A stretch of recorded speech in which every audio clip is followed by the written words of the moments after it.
To my fellow future educators, to our dearest teacher, Mr. Denise Bilocora, ladies and gentlemen, good morning. I am Ana Mahipos Verano. I was born and raised in Sitio Nahalin, Barangay Hagto, Municipality of Mabinay, Province of Negros Oriental. I was born on June 26, 2002, and I am 20 years old. I am the youngest daughter in the family. I am currently a third-year college student at Negros Oriental State University, Mabinay Campus, taking up Bachelor of Secondary Education major in Filipino. I am ambitious and driven. I thrive on challenges and constantly set goals for myself. So, I have some things to strive towards. I am not comfortable with settling and I am always looking forward or an opportunity to do better and achieve greatness. Also, I am a people person. I love meeting new people and learning about their lives and their backgrounds. I can almost always find common grounds with strangers, and I like making people feel comfortable in my presence. Oh, I think it's enough for now on describing myself.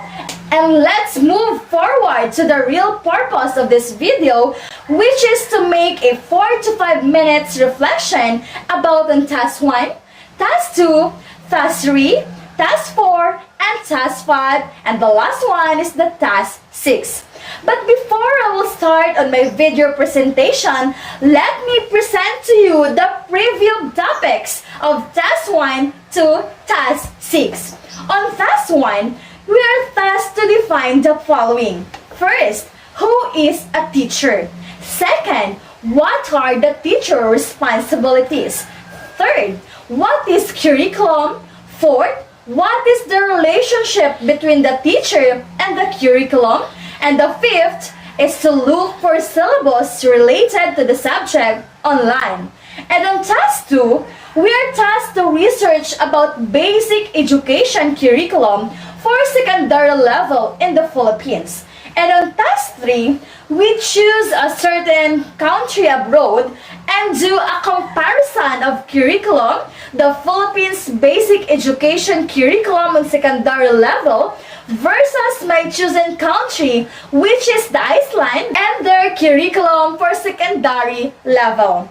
And on Task 4, we are tasked to research the following. In number 1, comparison of teachers' qualifications of Philippines and my chosen country, which is Iceland. And in number 2, comparison of professional engagement and support of teachers in the Philippines and my chosen country. 3 is to give a sample of a faculty development program of our very own country, Philippines, and my chosen country. And the number 4 is to look for the organizational structure of Philippines and my chosen country. And on Task 5, it is entitled Comparison between Philippines basic curriculum and our chosen country with the following guides. In number 1, curriculum and curriculum making of Philippines and our chosen country. In number 2, curriculum process and development of Philippines and our chosen country. In number 3 is the course program of students and prospectus. And the last one, which is number 4, is to give the planning and development of linkages and networking of Philippines and our chosen country. And on the Task 6, we are tasked to look for universities or colleges in Philippines and to our chosen country and look for their 1. Physical plant, 2. Student services and development, 3. Graduation rates, and the 4th is the employability status. And now, let's move on my learnings, my realizations, and my reflection on Task 1. I've learned a lot of things during the making of Task 1, which has been instructed by our instructors on September 26, 2002. Researching on Task 1 made me know teachers' definitions, teacher responsibilities, the curriculum, and their relationships. I realized that teachers is not just teaching, but to be a good role model to the youth too. The definitions of teachers goes like a person who teaches pupils in schools, colleges, or private and imparts knowledge on a specific subjects, checks the homework, and provides feedback. Well, that's a common definition, but the term teacher is something more than this. Being a teacher is something much more than only giving away knowledge, lectures, attending back-to-back classes, but a teacher is the one who makes significant impact in their students' lives. He or she inspires them to be a better version of themselves and achieve something significant in life. Teacher's job is not easy. It takes a lot of patience, courage, and responsibilities.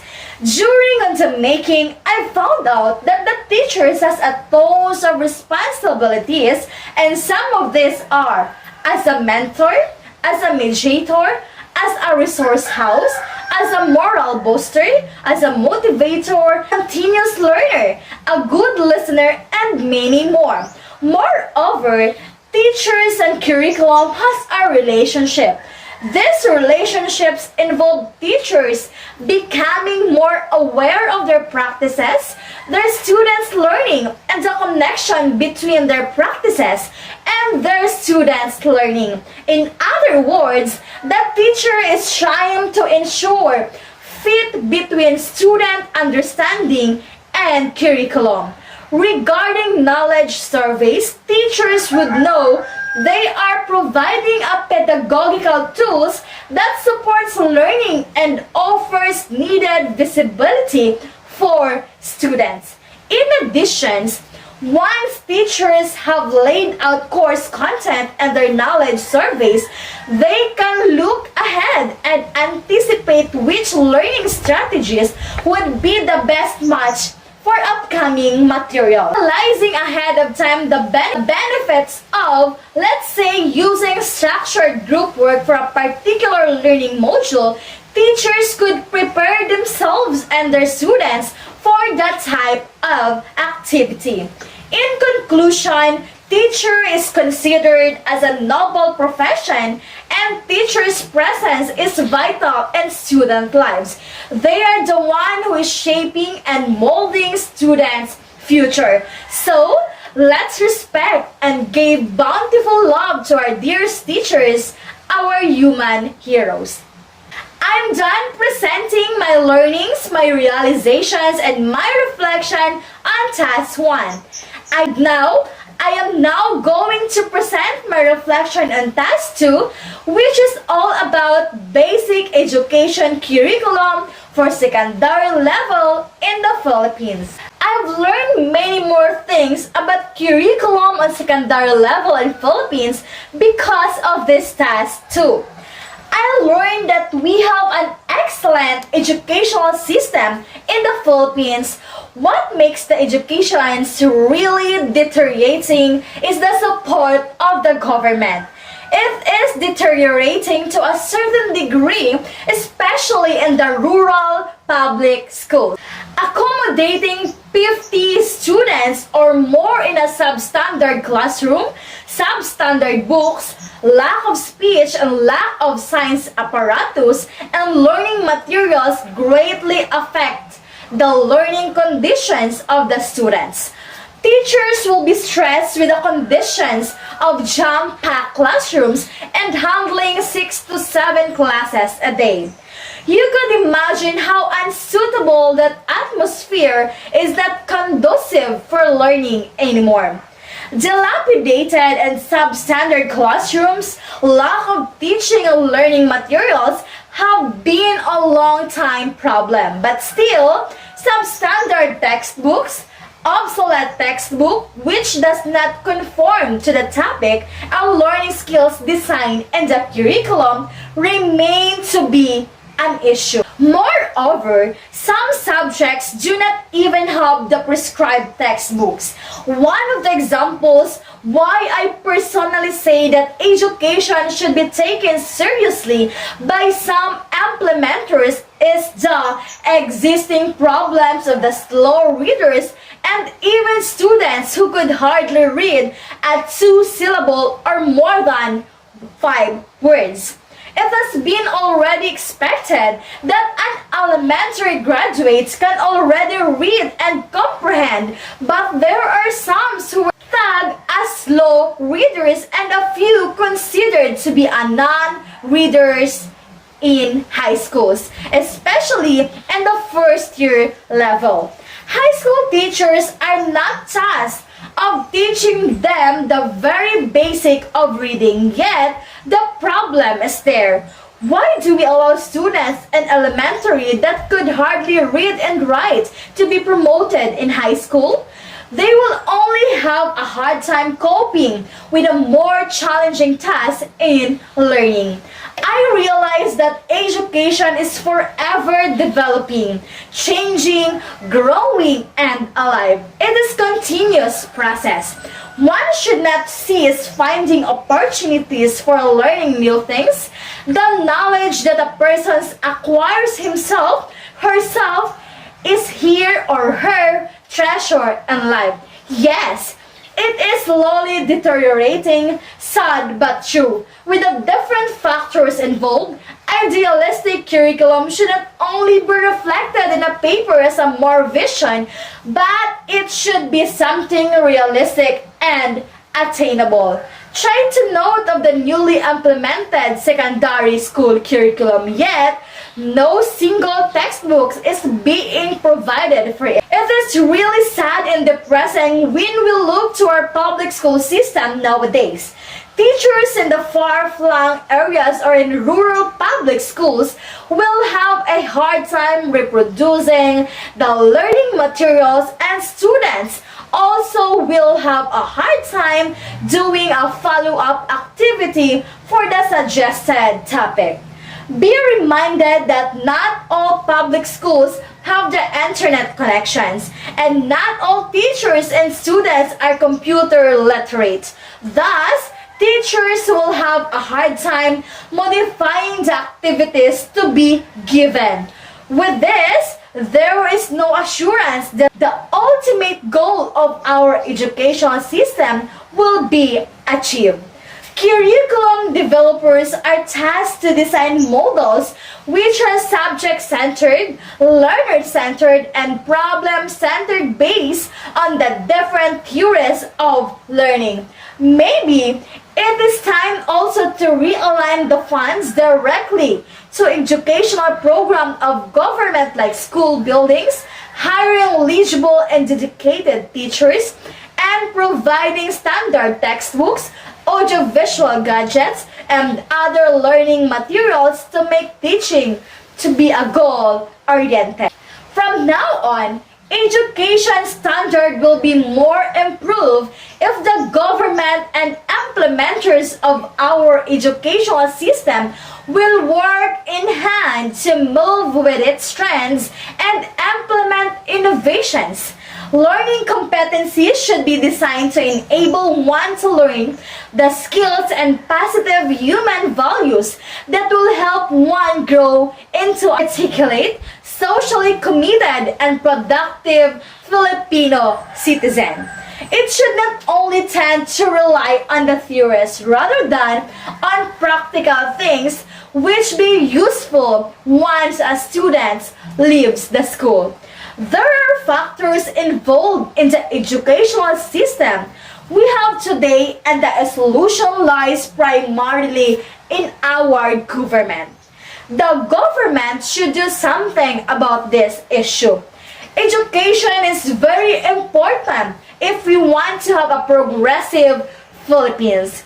Revisions of curriculum should be done because it is really necessary and not because we have a new set of political leaders in our country. It should be a long-time productive program geared towards the information and technological age and not just for experimentations. Filipinos are really talented and smart. All we need is a good education to hone the talents and to learn more so we can be more competitive out there. I'm done presenting my learnings, realizations, and reflection on task number 2.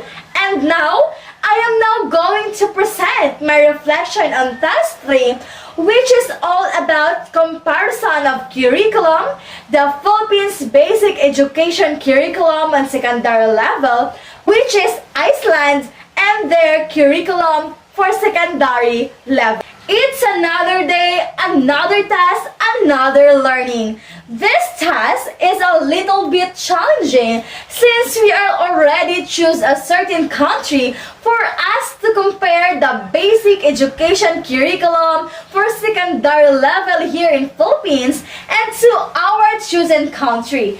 Anyways, I choose the country of Iceland. Through this task, I am able to know if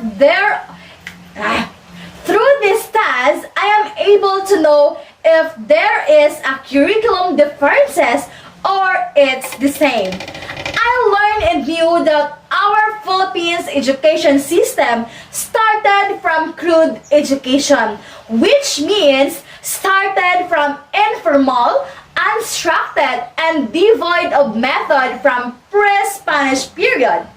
As generation and races pass by, our Philippines education is continuing its development and progress until such time where the government and the society come up with organized educational system, which is now known as the K-12 program.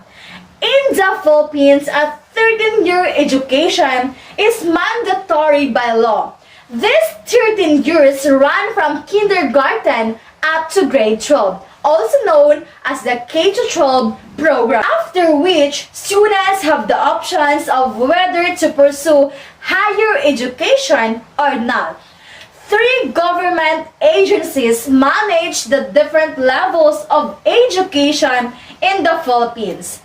First, the Department of Education, or the DepEd, sets the standards and implement a standardized test for public schools throughout K-12. Meanwhile, private schools tend to have more freedom in developing their curricula as long as they adhere to DepEd's existing laws. The Commissions on Higher Educations, or CHED, oversees higher education institutions such as colleges and universities. The third one is the Technical Education and Skills Development Authority, or TESDA. They regulate the technical and vocational education and training programs. The medium of instructions in the Philippines is English and Filipino. However, since the Philippines is an archipelago and made up of over 7,000 islands, there are also over hundreds of languages used across the country. To make it easier for younger children, different provinces then use the local languages in primary schools. In the Philippines, the academic year usually commences from June and it ends in March or April. I found out that the system of education in Iceland is divided in 4 levels: the play school, compulsory, upper secondary, and higher education. And it is similar to that of the Nordic countries. Education in Iceland is mandatory for children aged 6 to 16. Most institutions are highly funded by the state. There are very few private schools in the country, and Iceland is a country with gymnasia. To sum it all up, whatever curriculum that a country has, it's for the better of all students. I'm done presenting my learnings, my realizations, and reflections on task number 3. I am now going to present my reflection on task number 4, which is all about organizational structure of Philippines and my chosen country. I've learned a lot on this task too. As a future educators, it makes me know and realize the different qualifications to be a professional teacher someday. Basically, teaching is one of the most or the noble professions that creates another professions. It requires patience, passions, the values and attitudes. Teaching's professions helps to literate and educates people. Through education, you will know the value of everything, knowing the right and the wrong one. Know how to read and write that will profit us, and knowing the law of rights under the law.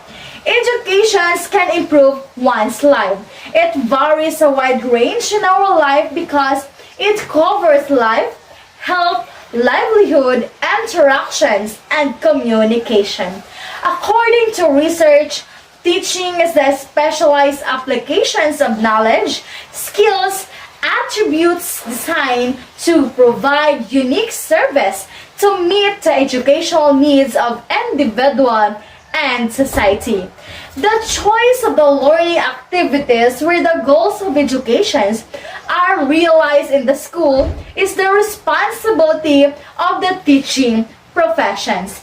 In conclusions, the Philippines and Iceland has a different organizational structures, and both of them are excellent, and it's for the better of everybody. I'm presenting my learnings, my realizations, and my reflection on task 4.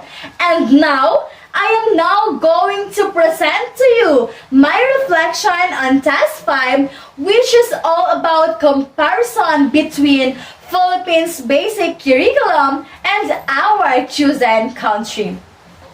I've learned a lot of things through this task wherein we are comparing the basic curriculum of Philippines and our chosen country. Here in Philippines, I learned that the Philippines has a national curriculum developed by the Department of Education. Schools in the Philippines are divided into kindergarten, elementary, elementary, secondary, and senior high, as also implemented in Abu Dhabi, Philippine schools. Compulsory core subjects in both elementary and secondary schools include languages, mathematics, sciences, ICT, physical education, and the arts. However, in grade 7 and grade 8, technology and livelihood education or TLE subjects are also introduced. In senior high schools, the choice of career track defines content of subjects. Typical tracks include academic, technical, vocational livelihood, sports, and arts design. Students select a specialization track based on their aptitude, interest, and school provision. And then Iceland, they had a high level of education. Literacy rate is universal and has been since the end of the 18th century.